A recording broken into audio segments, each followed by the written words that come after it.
नमस्कार, मैं फूलचंद भारती आईआईडी वाराणसी से हूँ। मैं आप लोगों को D Ed SC, ID, ASD, HI, VI second year semester 4 के कॉमन पेपर इंक्लूसिव एजुकेशन के यूनिट 1.4 पर चर्चा पिछले वाले लेक्चर में कर चुका हूँ। आज मैं यूनिट 1.5 पर चर्चा करूँगा। वैसे यह common paper D Ed SC, ID, ASD, HI, VI अर्थात सभी कोर्स के लिए है।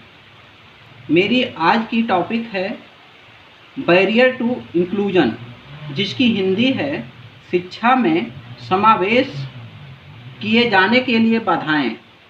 इसके अंतर्गत हम systemic barriers, societal barriers and पैडागॉजिकल barriers पर चर्चा करेंगे, जिसकी हिंदी है प्रणालीगत बाधाएं, सामाजिक बाधाएं और शैक्षणिक बाधाएं। तो चलते हैं, हम समावेशी शिक्षा की बाधाओं पर चर्चा करते हैं।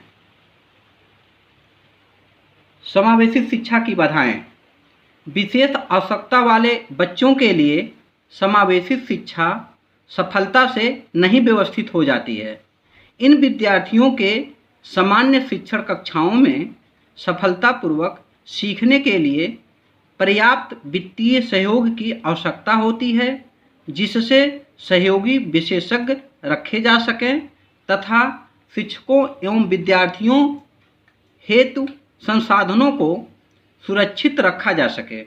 विद्यालयों में समावेशी शिक्षा के क्रियान्वयन के लिए विद्यालय प्रशासन, शिक्षकों, कर्मचारियों तथा अभिभावकों की अभिवृत्ति भी समावेशित होनी चाहिए।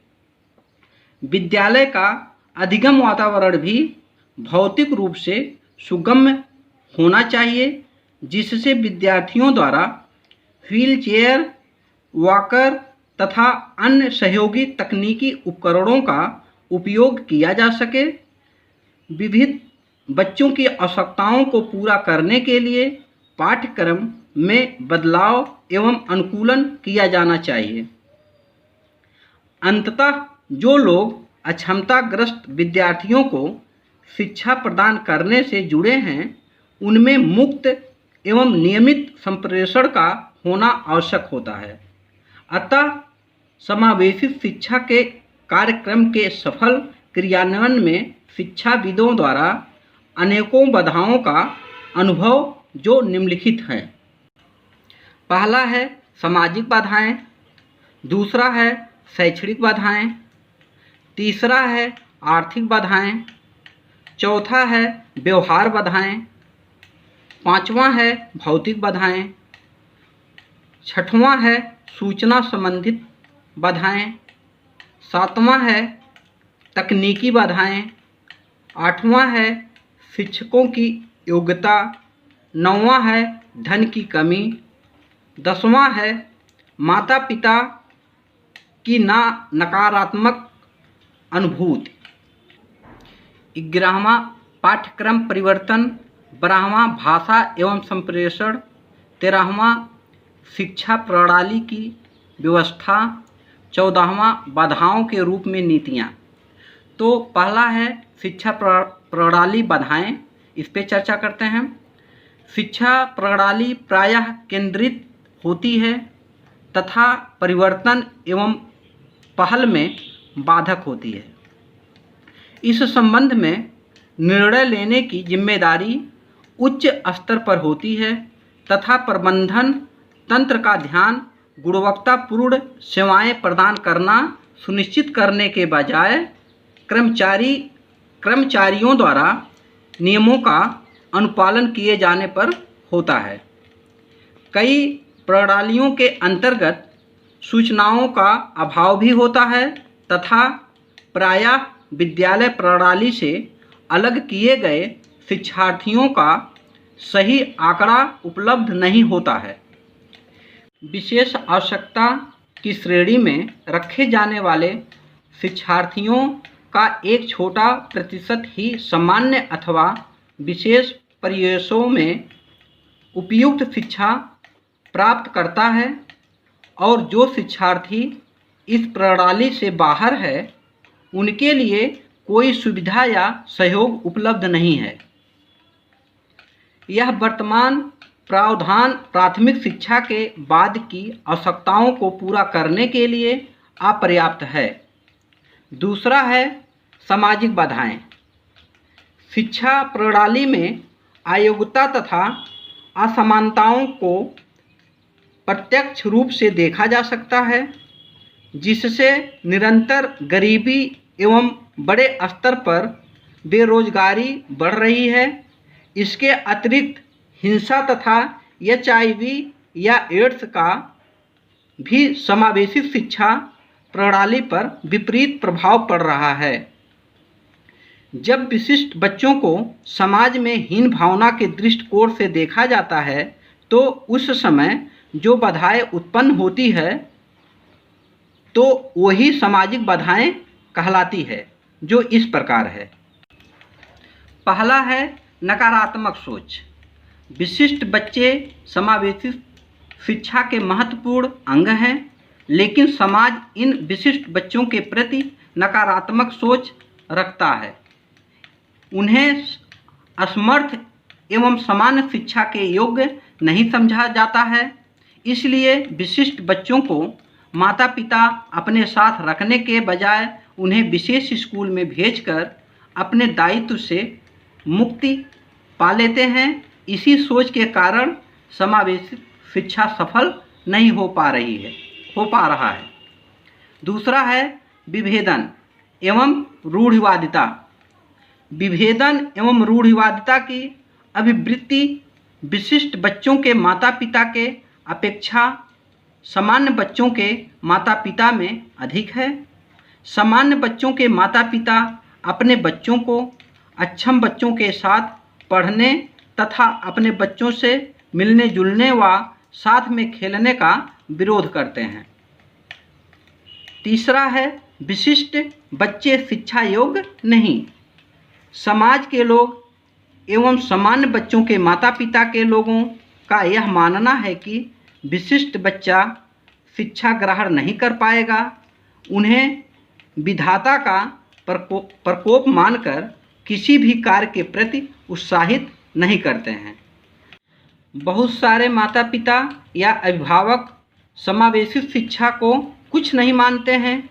इससे अक्षम बच्चों का लाभ होगा या नहीं यह नहीं पता, परंतु हमारे बच्चों का नुकसान अवश्य हो जाएगा, क्योंकि विशिष्ट बच्चे अपने सहपाठी समान बच्चे की विकास प्रक्रिया को धीमा करेंगे।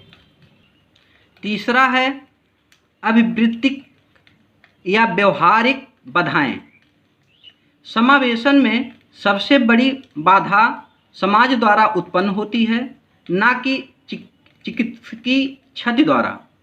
विभिन्नता के प्रति नकारात्मक अभिवृत्ति के फलस्वरूप भेदभाव उत्पन्न होता है और उससे अधिगम में गंभीर बाधा हो सकती है। इसी प्रकार नकारात्मक अभिवृत्ति सामाजिक भेदभाव, जागरूकता में कमी तथा परंपरागत पूर्वधारणा का रूप ले सकती है।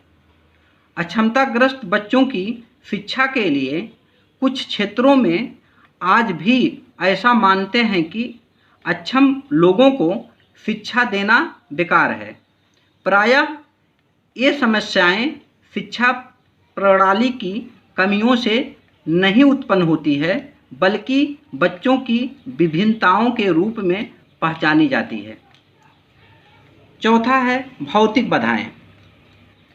देखा जाए तो अधिकांश विद्यालय बहुत से विद्यार्थियों के लिए भौतिक रूप से सुगम नहीं है, विशेषकर उनके लिए जो शारीरिक रूप से अक्षमताग्रस्त हैं। इसी प्रकार पिछड़े अथवा ग्रामीण क्षेत्रों में अक्षम व्यक्तियों के लिए विद्यालयों में सुगमता की स्थिति अत्यधिक खराब है क्योंकि विद्यालय भवन की स्थिति खराब है अथवा उनका रखरखाव ठीक नहीं है। ये विद्यालय सभी विद्यार्थियों के लिए स्वास्थ्य एवं सुरक्षा के दृष्टिकोण से भी सही नहीं है।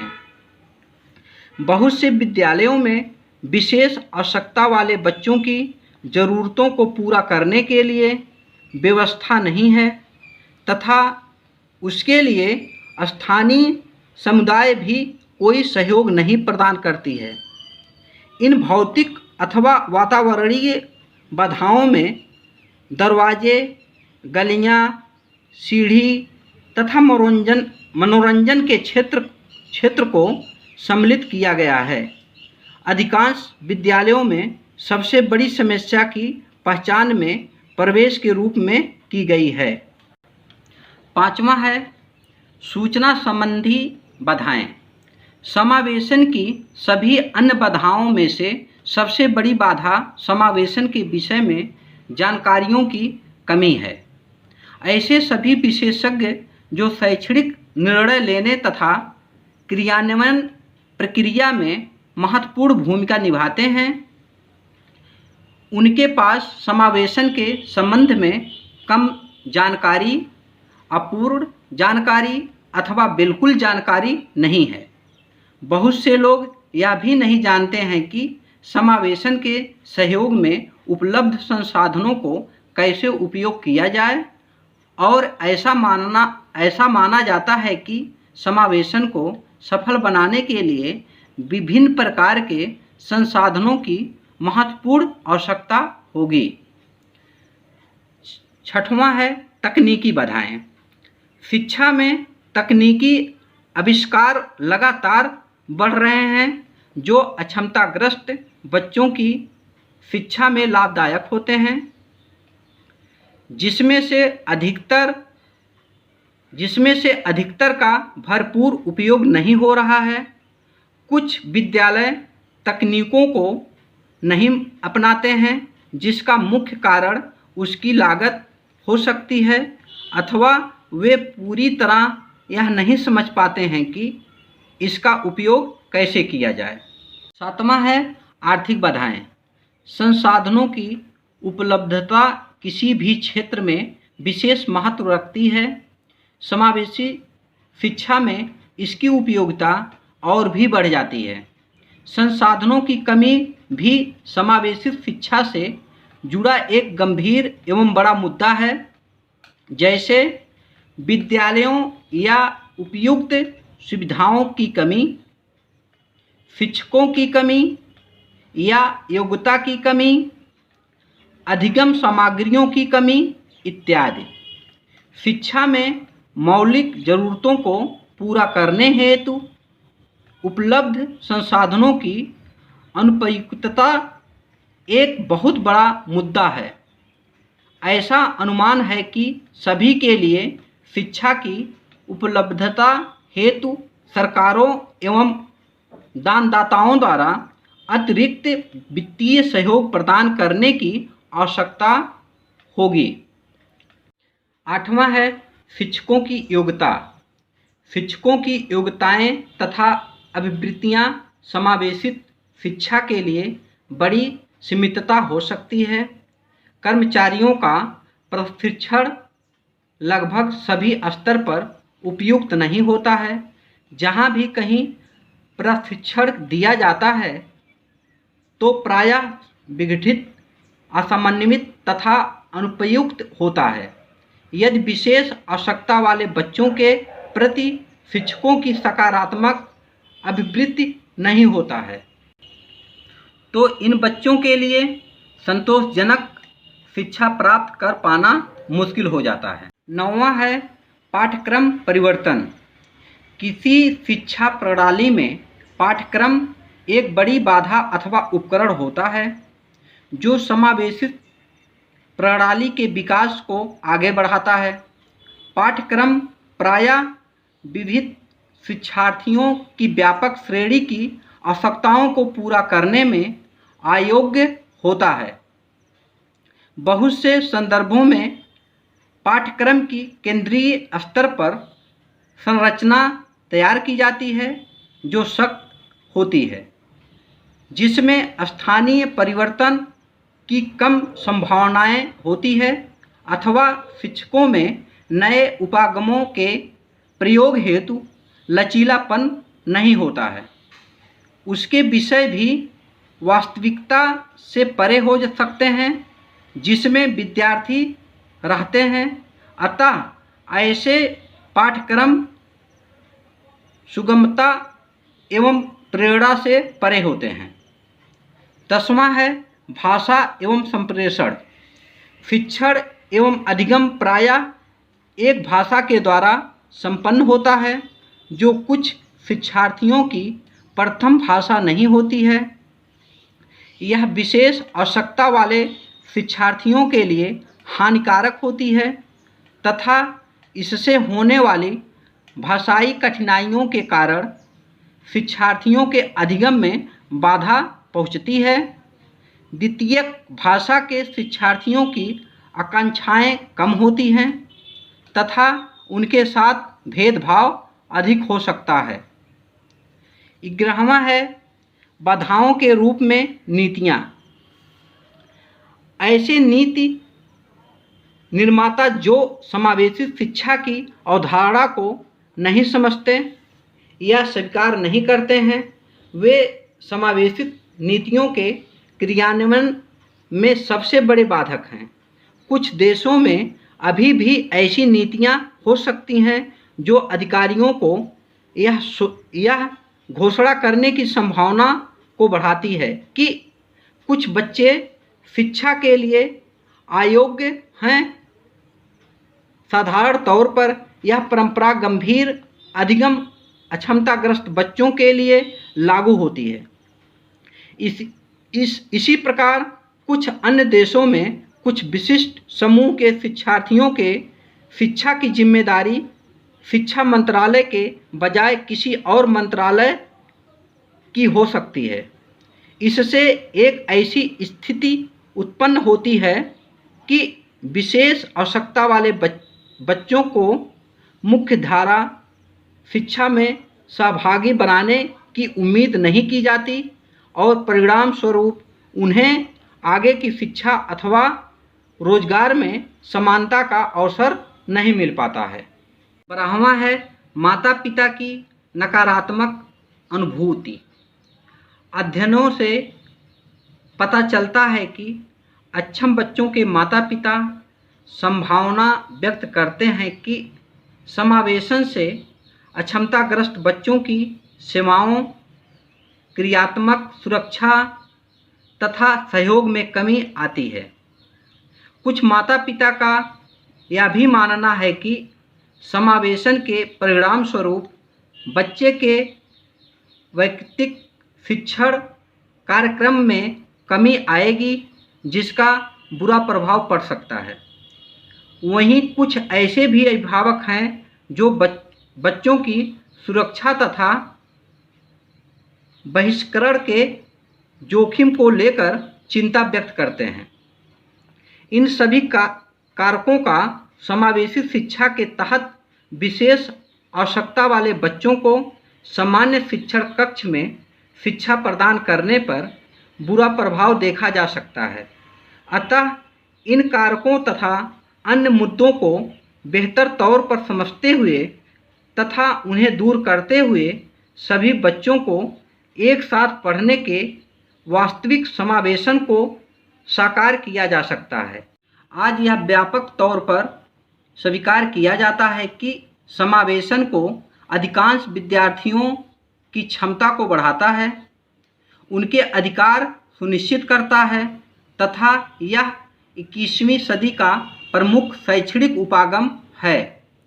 दुर्भाग्यवश सिद्धांत को हमेशा व्यापक तौर पर उपयोग नहीं किया जाता है।